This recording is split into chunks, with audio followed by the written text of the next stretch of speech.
सोनम रघुवंशी भारत का एक चर्चित नाम, इसलिए नहीं कि इन्होंने कोई उपलब्धि हासिल की है, बल्कि इन्होंने एक घिनौना कृत्य किया है जिसके कारण यह इतनी फेमस हो गई। और वह कृत्य भी क्या है, यह सुनकर आप चौंक जाएंगे। इन्होंने अपने ही पति को हनीमून में सुपारी देकर मरवा डाला। अब वो भी किसके लिए? अपने नौकर के लिए। अब इसे कातिल कहें या एक शातिर एक्टर या फिर कुछ और, सोनम के लिए जो भी कहा जाए कम ही होगा। अपने पति को मारने के बाद 3000 स्टेप से उतरते हुए यह अपने सास से ऐसे बात करती है जैसे इसने कुछ किया ही ना हो, इसे कुछ पता ही ना हो। लगता है यह इतनी ज़्यादा शातिर थी कि इसने अपने इमोशन पर ऐसे कंट्रोल किया जिससे इसकी सास को इसकी करतूत के बारे में पता तक ना चला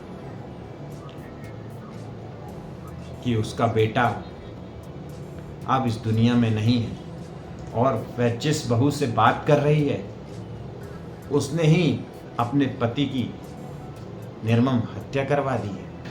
23 मई को राजा रघुवंशी की मां अपनी बहू सोनम रघुवंशी से बात करती है।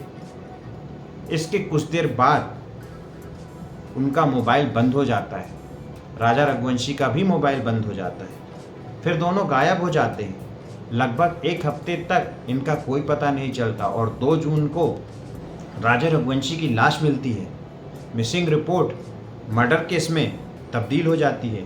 लेकिन अब भी एक सवाल जिसका जवाब नहीं मिलता है कि सोनम रघुवंशी आखिर है कहाँ? कहीं वह अभी तो मर तो नहीं गई या बांग्लादेशी उसे उठाकर तो नहीं ले गए, क्योंकि बांग्लादेश की बॉर्डर समीप ही है। सोनम के लिए सर्च ऑपरेशन चलता है, लेकिन ठीक 17 दिन बाद सोनम 9 जून की रात अचानक गाजीपुर यूपी के ढाबे में मिलती है, वो भी गायब होने से लगभग 1100 किलोमीटर दूर। और इतने दिनों बाद आखिर 9 जून तक सोनम थी कहाँ? सोनम ना किडनैप हुई, ना ही उसे कुछ हुआ, तो आखिर सोनम थी तो थी कहाँ? सुपारी किलर जिन्होंने राजा रघुवंशी की हत्या की थी, इनसे इंदौर पुलिस पूछताछ करती है, यानी क्राइम ब्रांच की पुलिस पूछताछ करती है। चूँकि यह केस उनका नहीं था, फिर भी वह पूछताछ के दौरान यह पता चलता है कि 23 मई से लेकर 9 जून को क्या कहानी रची गई। 23 मई को राजा रघुवंशी का कत्ल किया गया। सुपारी किलर का काम पूरा हो चुका था। वे गुवाहाटी से होकर यूपी के रास्ते इंदौर वापस आ गए थे।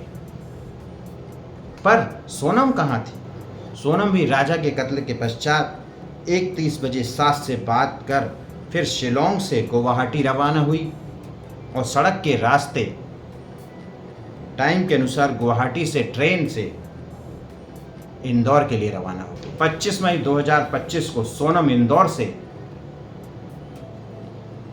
जहां से 20 मई को वह हनीमून मनाने के लिए पति के साथ शिलोंग गई थी।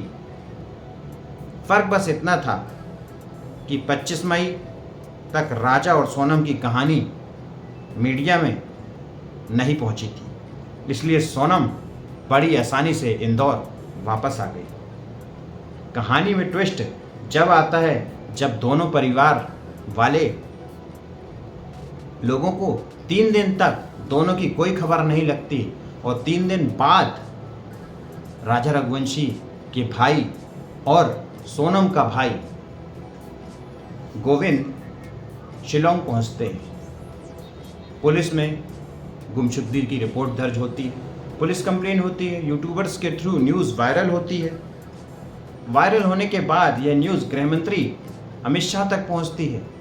अमित शाह जब फ़ोन मुख्यमंत्री मेघालय को करते हैं, उसके बाद यही फ़ोन वह मुख्यमंत्री मध्य प्रदेश को भी करते हैं। तब मीडिया में यह खबर वायरल हो जाती है और फिर परत दर परत पल पल की खबर मीडिया लेने लगती है। लेकिन 2 जून को जब राजा की लाश मिलती है तब हनीमून कपल के बारे में सारे भारत में खबर फैल जाती है। तब पहली बार दोनों की photo Facebook, YouTube, TV channels, media के थ्रू सारे भारत में फैलने लगती है।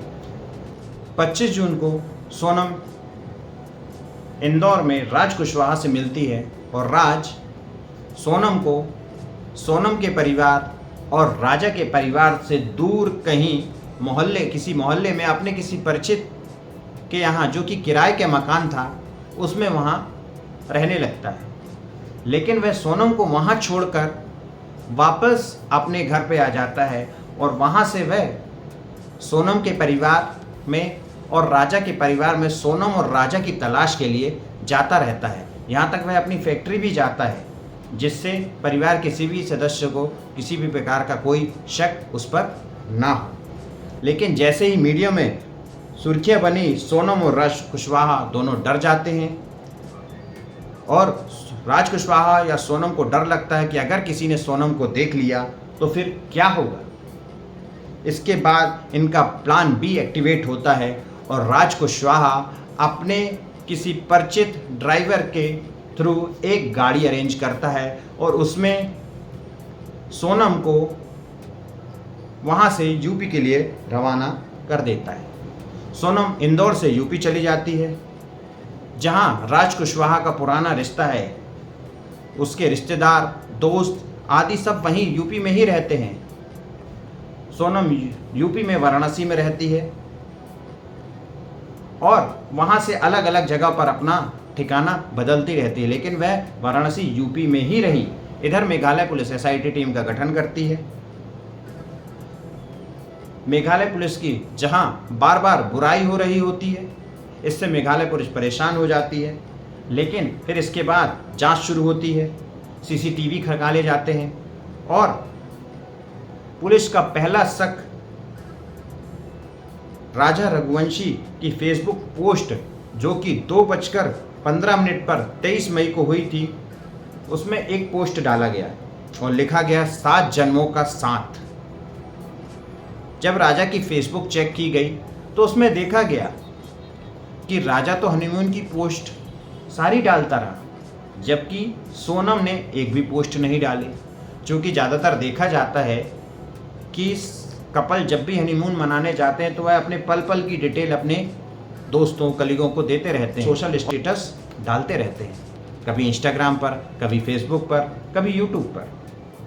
लेकिन सोनम ने ऐसा कुछ भी नहीं किया। इससे मेघालय पुलिस का माथा ठनकता है और उन्हें कुछ अजीब लगता है।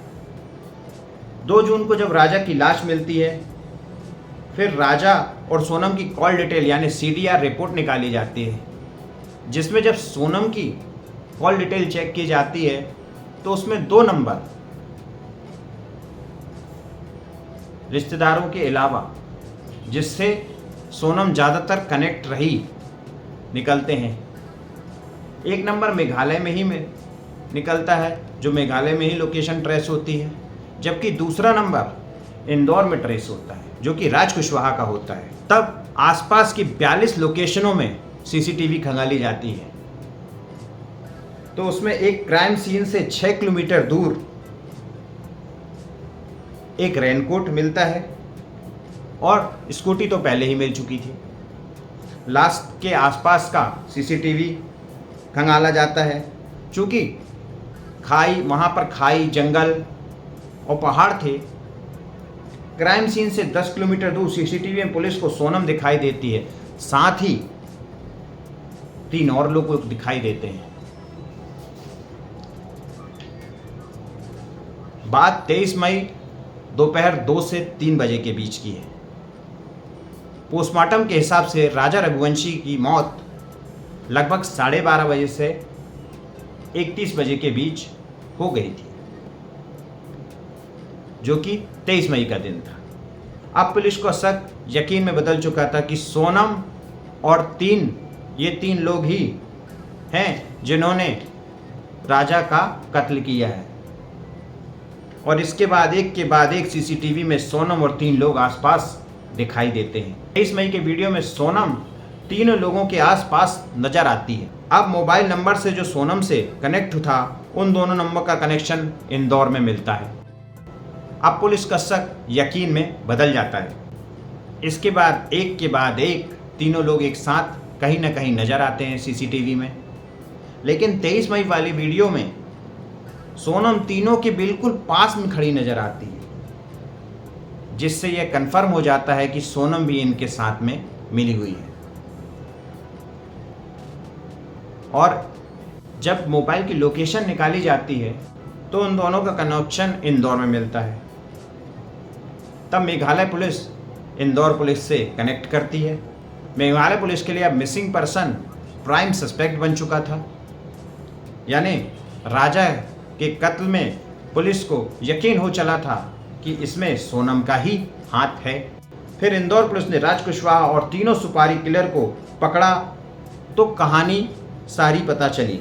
23 मई को दोपहर को ही राजा का कत्ल कर दिया गया था और 3000 स्टेप जहां पर वह झरना था, उसे दाव यानी मर्डर का हथियार जो कि उन्होंने पास से ही खरीदा था, वो कुछ सोच ही रहे थे, राजा को मारने के लिए हिचकिचा रहे थे। तभी सोनम चीखती है और कहती है, मारो इसे मारो। उसके बाद एक शख्स ने राजा के सिर के पिछले हिस्से में एक वार किया और फिर सामने के हिस्से पे एक वार किया, जिससे राजा के खून के छींटे उसकी जैकेट पर आ गए। जैसे ही उसकी जैकेट पर राजा के खून के छींटे आ गए, उसने जैकेट वहीं उतार दी। तभी सोनम ने अपनी जैकेट उतारकर उस खूनी को दे दी। चूंकि सोनम के रेनकोट में भी छींटे आ गए थे, तो उसे 6 किलोमीटर दूर पुलिस को भटकाने के लिए छोड़ दिया गया। अब सुपारी का किलर का काम पूरा हो चुका था। अब वे तीनों वहाँ से निकल चुके थे और सोनम और सुपारी किलर की ये आखिरी मुलाकात थी। इन तीनों तक पहुँचने के लिए राजा रघुवंशी और सोनम रघुवंशी ने जो किराए पर स्कूटी ली थी, जो कि टेढ़े मेढ़े रास्ते होते हैं, तो उन पर चलने के लिए वहाँ पर किराए की स्कूटी मिलती है। वहीं मेघालय में ही क्योंकि राजा और सोनम का पीछा करना था, इन तीनों ने भी स्कूटी ली। लेकिन स्कूटी लेने के लिए आईडी देनी पड़ती है। चूँकि इनके पास कोई फेक आईडी नहीं थी, इन्होंने अपनी ओरिजिनल आईडी वहाँ दे दी, जिसमें इनकी फ़ोटो और एड्रेस था। जैसे ही यह जानकारी इंदौर पुलिस को मेघालय पुलिस ने दी, इंदौर पुलिस ने चारों लोगों को गिरफ्तार किया और एक के बाद एक चारों गिरफ्तारी हुई। अब सोनम को डर लगने लगा कि अब उसका राज खुल गया है और 9 जून का गाजीपुर के एक ढाबे में सोनम वहाँ पहुँचती है और उसे भी पकड़ लिया जाता है। जब एसआईटी का गठन हुआ था और राजा की लाश मिली थी, तब उसे ऑपरेशन हनीमून कहा गया था। हनीमून इसलिए क्योंकि यह कपल हनीमून मनाने आया था, जिसमें एक का मर्डर हो गया था और एक मिसिंग थी, इसलिए इसे ऑपरेशन हनीमून नाम दिया गया। यह थी अब तक की कहानी कि कैसे सोनम ने अपने ही पति की हत्या करवा दी, कैसे एक कुल के दीपक को सोनम ने मरवा दिया। आगे पल पल की जानकारी के लिए बने रहे हमारे YouTube चैनल कैप्सूल अपडेट 24 में। मैं आशीष मिश्रा आपको पल पल की अपडेट देता रहूँगा।